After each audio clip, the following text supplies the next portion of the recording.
আমরা এই একপক্ষীয় গরুর রচনা এই জুলাই ঘোষণাপত্রকে ঘৃণা ভরে প্রত্যাখ্যান করছি। প্রফেসর ইউনূসকে বিনয়ের সহিত বলতে চাই যে আপনার সময় হয়তো এই ফেব্রুয়ারি পর্যন্ত।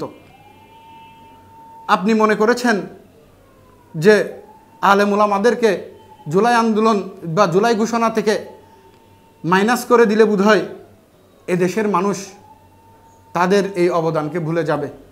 যেহেতু এই জুলাই ঘোষণাপত্রে আলেম ওলামার মূল্যায়ন হয় নাই, সেহেতু আমরা এই জুলাই ঘোষণাপত্রকে প্রত্যাখ্যান করি। যেহেতু এই জুলাই ঘোষণাপত্রে পিলখানা হত্যাকাণ্ডের ঘটনার উল্লেখ নাই, সেহেতু আমরা এই জুলাই ঘোষণাপত্রকে প্রত্যাখ্যান করছি। যেহেতু এই জুলাই ঘোষণাপত্রে ৪৭ নাই, সেজন্য এই জুলাই ঘোষণাপত্রকে আমরা ঘৃণা ভরে প্রত্যাখ্যান করছি।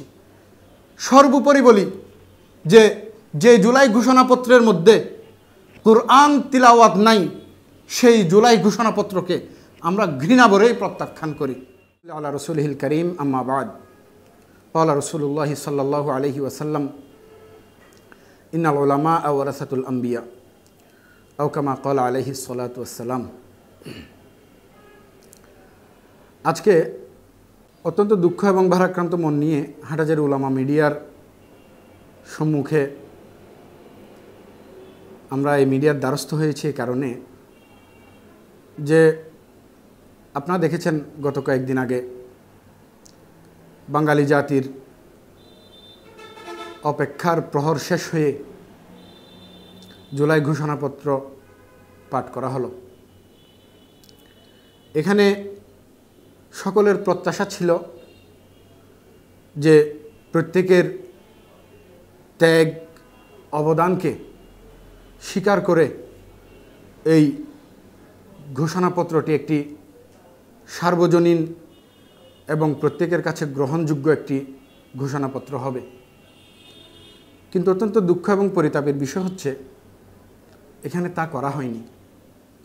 আজকে জুলাই আন্দোলন এর সফলতার পিছনে তো ওলামায়ে কেরামের অবদানেই মুখ্য। আমরা দেখতে পাই ফ্যাসিস্ট হাসিনা যখন ক্ষমতায় আসার পর থেকে ধর্ম এবং দেশ বিরোধী বিভিন্ন কর্মকাণ্ড সে বাস্তবায়ন করার অপচেষ্টা যখন চালাচ্ছিল, তখন ওলামায়ে কেরাম সর্বপ্রথম তাকে রুখে দাঁড়িয়েছিল এবং শুধুমাত্র হাসিনাকে রুখে দিতেই বা তার অপকর্মকে রুখে দিতেই মূলত হেফাজতে ইসলাম গঠন করা হয়েছে। এবং আপনারা দেখেছেন, দেশবাসী দেখেছে, ২০১০ সালে হেফাজতে ইসলাম গঠনের পর কোরআন বিরোধী নারী নীতির বিরুদ্ধে হেফাজতে ইসলাম প্রথম চট্টগ্রামের লালদিঘি ময়দানে সমাবেশের ডাক দিয়েছিল এবং বাংলার সর্বজন শ্রদ্ধেয় আলেমে দ্বীন শেখুল ইসলাম আল্লামা শাহ আহমদ শফীকে সেই সমাবেশে যেতে দেওয়া হয়নি, তার গাড়িতে গুলি করা হয়েছিল। এবং তখন ওই আন্দোলনে বা ওই হামলার মধ্যে আমরাও আহত হয়েছিলাম। পরবর্তীতে ২০১৩ সালে আবারও যখন ইসলামের বিরুদ্ধে রাম বামরা একত্রিত হয়ে মহানবী সাল্লাল্লাহু আলাইহি ওয়াসাল্লামকে নিয়ে তারা বিভিন্ন বিষাদাগার করছে এবং কোরআনের বিভিন্ন বাণী হাদিস নিয়ে তারা ঠাট্টা মশকরা যখন করছিল, তখন ওলামায়ে কেরাম আবারও আন্দোলনের ডাক দেন এবং ১৩ সালের লং মার্চ, পরবর্তীতে ২১ সালের ১ মাস পরে মেতে ঢাকা অবরোধ কর্মসূচি পালিত হয় এবং এই অবরোধকে ঘিরে সরকার যে নারকীয় তাণ্ডব, যে হত্যাকাণ্ড চালিয়েছিল, তা এখনও পৃথিবীবাসী ভুলতে পারছে না। ওলামায়ে কেরাম তো ভুলে যাবে প্রশ্নই আসে না। পৃথিবীর আনাচে কানাচের সব মানুষকেই এই নারকীয় হত্যাযজ্ঞটি সবার বিবেককে নাড়া দিয়েছিল। পরবর্তীতে ২০১৭ সালের আন্দোলন এবং ২১ সালে মোদি বিরোধী আন্দোলনে সারা দেশের আলেম উলামাদের উপর যে বর্বর নির্যাতন চালানো হয়েছে, রিমান্ডের পর রিমান্ডে রেখে ওলামায়ে কেরামকে যেভাবে আহত করা হয়েছে তা কখনোই ভোলার মতো নয়।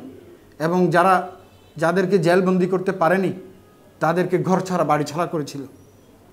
13 সালে তো আল্লামা জুনায়েদ বাবুনগরী রহিমাহুল্লাহ তিনি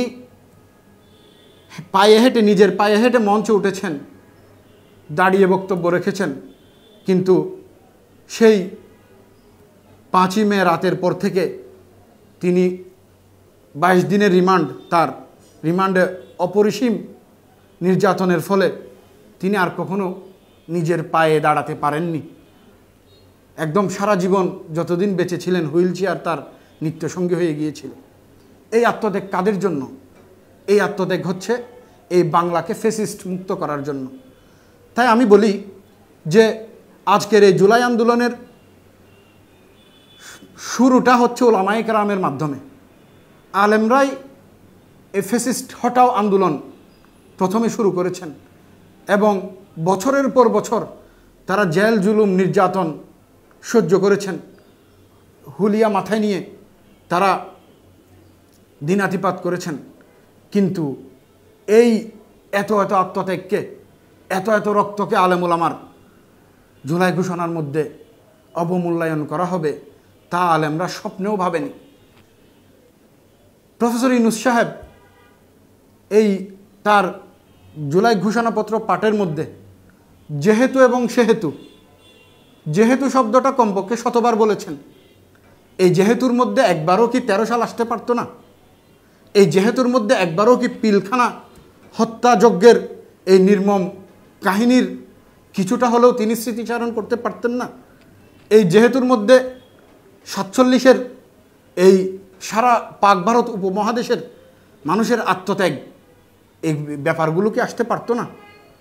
না, এগুলো তো আলেম ওলামা সংশ্লিষ্ট ব্যাপারগুলোকে তিনি, আমি বলবো, ছলে বলে কৌশলে অত্যন্ত সূক্ষ্মভাবে এড়িয়ে যাওয়া হয়েছে। যে আলেম ওলামারা না হলে তিনি গদিতে বসতে পারতেন না, আজকে সেই আলেম ওলামার রক্তের সাথে গাদ্দারি করা হয়েছে।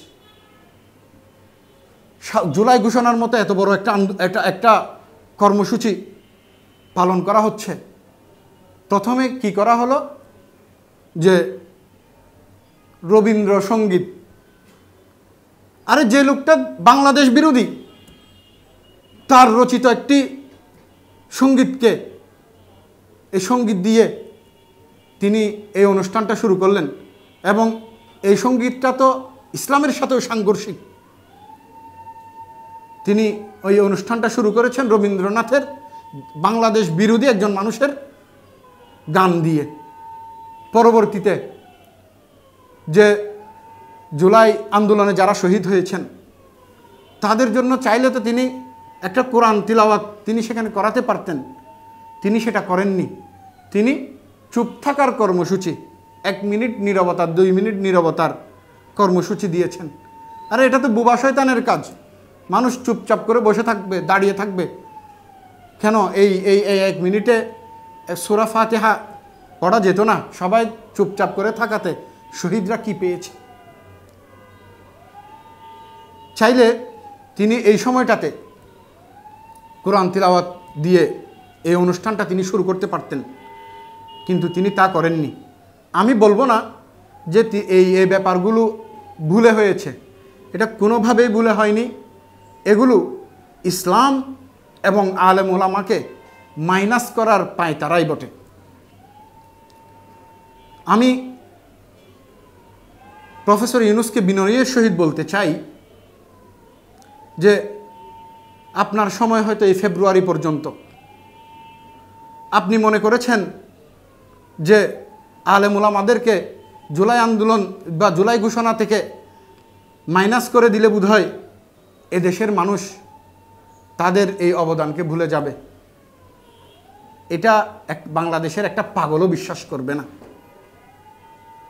কেননা এখন আলেম ওলামা জনগণের, এদেশের মানুষের হৃদয়ের একেবারে গহীনে জায়গা নিয়েছে। এখন মানুষ সাধারণ যে কোনো বিষয়ে আলেম ওলামার সাথে পরামর্শ করে। বাংলাদেশ এতদিন দেখেছে ডিজিটাল বাংলা, এতদিন দেখেছে সোনার বাংলা, এতদিন দেখেছে আপনার এই স্মার্ট বাংলা। ইনশাল্লাহ আগামীতে বাংলাদেশ দেখবে ইসলামের বাংলা। যতই আলেমদেরকে দূরে সরানোর চেষ্টা পাঁয়তারা করা হবে, ততই এদেশের মানুষ ইসলামকে এবং আলেম ওলামাদেরকে বুকে টেনে নেবেন ইনশাআল্লাহ। আমরা এই জুলাই ঘোষণাকে আমরা ঘৃণা ভরে প্রত্যাখ্যান করছি। যে জুলাই ঘোষণার মধ্যে আলেম ওলামাদেরকে এর অবদানকে অবমূল্যায়ন করা হয়, যে জুলাই ঘোষণার মধ্যে পিলখানার মতো এত বড় একটা ঘটনাকে পাশ কাটিয়ে যাওয়া হয়, যে জুলাই ঘোষণার মধ্যে 47-এর দেশভাগের ব্যাপারটিকে বেমালুম ভুলে যাওয়া হয়, সেই জুলাই ঘোষণাকে আমরা আবারও বলছি ঘৃণা ভরেই প্রত্যাখ্যান করছি। শুধু আমরা নই, এদেশের সংখ্যাগরিষ্ঠ আলেম ওলামা, তৌহিদি জনতা এ ধরনের অমার্জনীয় অপরাধকে ব্যালটের মাধ্যমে, নিজেদের মত প্রকাশের মাধ্যমে প্রমাণ করে দিবে ইনশাআল্লাহ। আল্লাহ রাব্বুল আলামিন সবাইকে বুঝার তৌফিক দান করুন। ওয়া মা আলাইনা ইল্লাল বালাগ।